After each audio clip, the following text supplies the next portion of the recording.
Ini tempat nasi ya, terus bawahnya ini bisa dikasih air panas. Jadi ini nanti nasinya dan lauk pauknya ini nanti jadi hangat, ya, enggak bisa panas sekali ya, cuma ini untuk menghangatkan biar nanti enak. Ini kedap udara ya, jadi kalau sudah ditutup rapat gini, alhamdulillah nggak bisa masuk sudah ya. Ini kan kalau ditutup rapat gini nanti semutnya nggak bisa masuk, harus bunyi cetak gini. Ini murah, harganya cuma 100.000 ya, agak berat ini.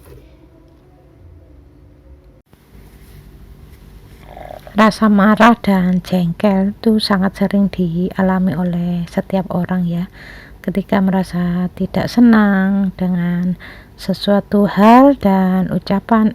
Ada tipe orang ya yang kalau marah itu jengkel tuh diperlihatkan dengan raut wajah yang memerah.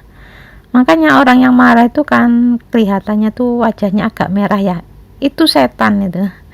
Jadi orang yang marah itu sudah dikuasai oleh setan pikirannya. Makanya kalau orang marah itu biasanya raut wajahnya tuh merah, terus apa-apa dibanting, ya sudah dikuasai. Itu ada keterangannya dalam kitab Tambihul Ghafilin. Jadi orang yang pemarah itu dikuasai oleh setan pikirannya. Makanya nggak terasa nendang sini, nendang sana, banting-banting. Ya sama setan itu diibaratkan seperti bola ya, tendang sana, tendang sini, dipermainkan oleh setan. Makanya hati-hati kalau mau marah.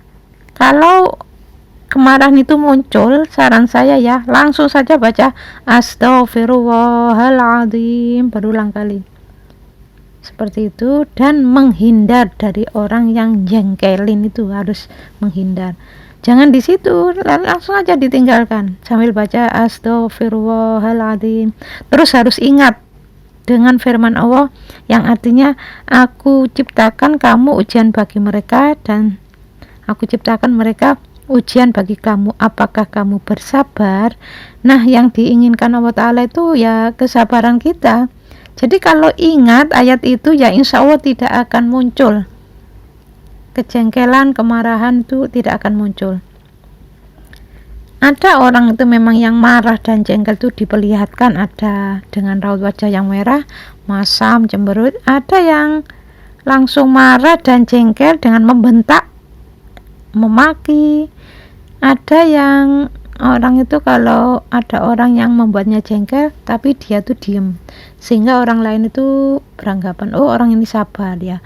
Ya beda ya, diamnya orang yang sabar dengan diamnya orang yang jengkel tapi disimpan, itu beda. Jadi jengkel itu memang seringkali muncul ya, kalau di sekitar kita ini memang orang-orangnya tuh suka jengkelin. Makanya ya kalau pingin gak gampang jengkel harus menghindari dari orang-orang yang seperti itu. Dan kalaupun sampai terjadi, misalnya sulit ya menghindari orang-orang yang suka jengkelin ya, misalnya dari sini ke sana, terus ke sana ternyata ketemu lagi seperti itu, ya sudah sabar aja. Harus ingat ayat, aku ciptakan kamu ujian bagi mereka dan aku ciptakan mereka ujian bagi kamu, apakah kamu bersabar? Nah, kalau ingat ayat itu ya, insya Allah kita ini jadi sabar, nggak marah, tidak akan membalas, terus tidak jengkel. Karena apa?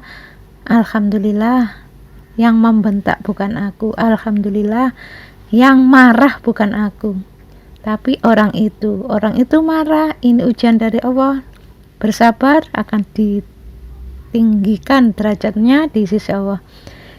Jadi kemarahan itu memang ya harus dikelola. Jadi bagi orang yang mau marah, kemarahan itu jangan dikeluarkan ya, jangan disimpan, tapi diobrolin lah istilahnya. Misalnya orang sekitar kita ini jengkelin, terus kita ini tiba-tiba mau muncul kemarahan, ya harus diobrolin. Yang membuat kamu jengkel itu apa? Kamu itu jangan melakukan ini, saya nggak suka. Nah, harus mengatakan seperti itu. Kalau saya dengan Pak Su dan anak-anak itu ya terbuka seperti itu. Yang membuat aku jengkel tuh kamu itu begini.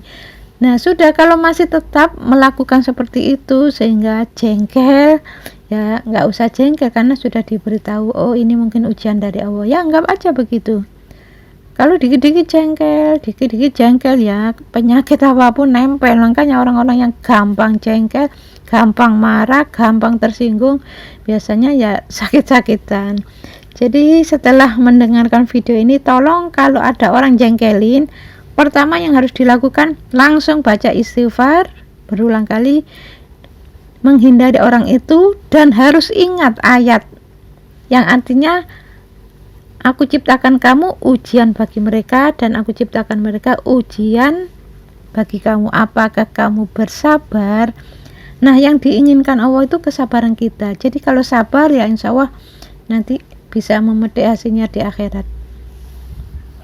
Jadi ngontrol amarah itu bisa menahan ucapan agar menjadi orang takwa dengan cara tidak marah, tidak membuat orang lain marah.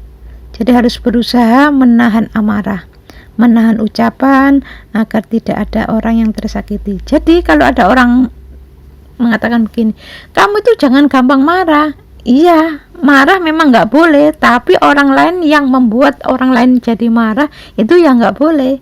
Iri nggak boleh, membuat orang lain jadi iri juga nggak boleh. Jadi misalnya punya perhiasan ditunjuk-tunjukkan bagi ibu-ibu yang lain yang ya mereka itu misalnya sekiranya nggak mampu bisa beli ya, nggak bisa beli ya jangan dipertontonkan. Jadi kalau bisa ya dipakai di rumah aja perhiasan itu, biar suami yang nonton dan anak-anak. Kalau di luar rumah nanti ketemu orang yang orang itu jadi iri, kepingin beli, ternyata nggak punya uang.